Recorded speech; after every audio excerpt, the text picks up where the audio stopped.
Rise of Skywalker has fallen to the bottom of the Star Wars pack. I got a bad feeling about this. According to review aggregator Rotten Tomatoes, the ninth and final film in the Skywalker saga has officially become the worst reviewed live-action Star Wars film of all time, edging out Star Wars: The Phantom Menace to take over the bottom spot.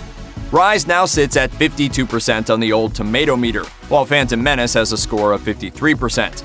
While the development isn't exactly surprising given the extremely mixed reaction from audiences and critics to Rise of Skywalker, it is rather shocking considering that the highly anticipated film closed out one of the most beloved cinematic sagas of all time. Not to mention the fact that the preceding two films in the sequel trilogy, 2015's The Force Awakens and 2017's The Last Jedi, are both among the top 4 most well-reviewed of all the Star Wars flicks by professional critics, right alongside A New Hope and The Empire Strikes Back.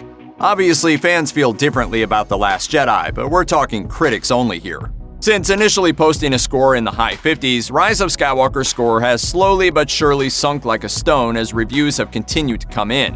The movie, which saw the unexpected return of Emperor Palpatine, wrapped up the character arcs of Rey, Finn, and Poe, and served as a final cinematic farewell to the late Carrie Fisher, should have been a movie event for the ages. Instead, it largely failed to satisfy, due in large part to the seeming insistence of the filmmakers, or if certain online conspiracy theories are to be believed, Disney, on correcting course from The Last Jedi and shoehorning in egregious amounts of fan service. Rise can take solace in the fact that its lowly rating pales in comparison to the animated film The Clone Wars with its miserable RT score of 18%.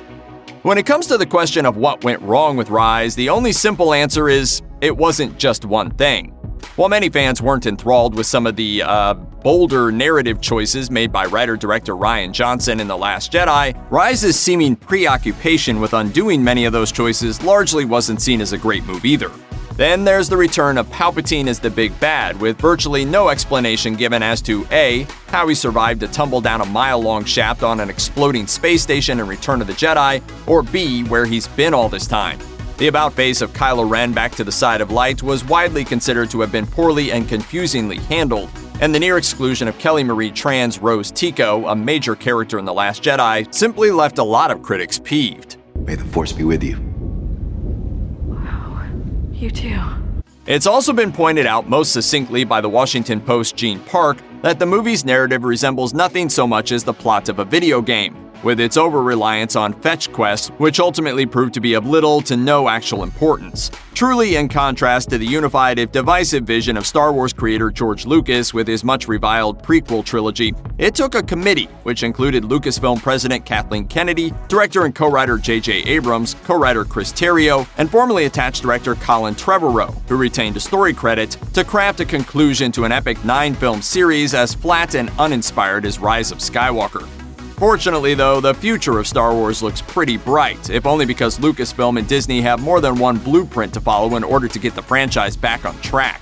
First and foremost, the Disney Plus series The Mandalorian, which has totally won over fans and critics alike. In contrast to Rise of Skywalker, the series has actually earned favorable comparisons to well-crafted, well-plotted video game stories.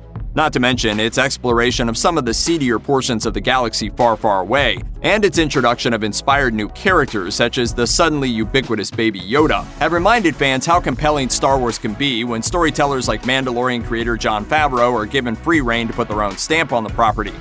Second, the Marvel Cinematic Universe. Marvel Studios is, of course, also owned by Disney, and its decade-plus long existence has been one long case study on how to craft stories based on beloved properties, build and sustain interest while indulging the muses of an entire collective of unrelated creatives, and wrap up extended narratives with event films that feel like events. It's no coincidence that Marvel head honcho Kevin Feige has been tapped to produce at least one Star Wars film in the future, or that Taika Waititi, who directed the final episode of The Mandalorian's first season and helmed Thor Ragnarok and the upcoming Thor Love and Thunder for Marvel, is in line to also direct a future Star Wars film, if the rumors are to be believed. Hopefully, the Mouse House will learn the right lessons from Rise of Skywalker's lukewarm reception from fans and critics, and looking to its most successful subsidiary for inspiration certainly doesn't seem like it could hurt.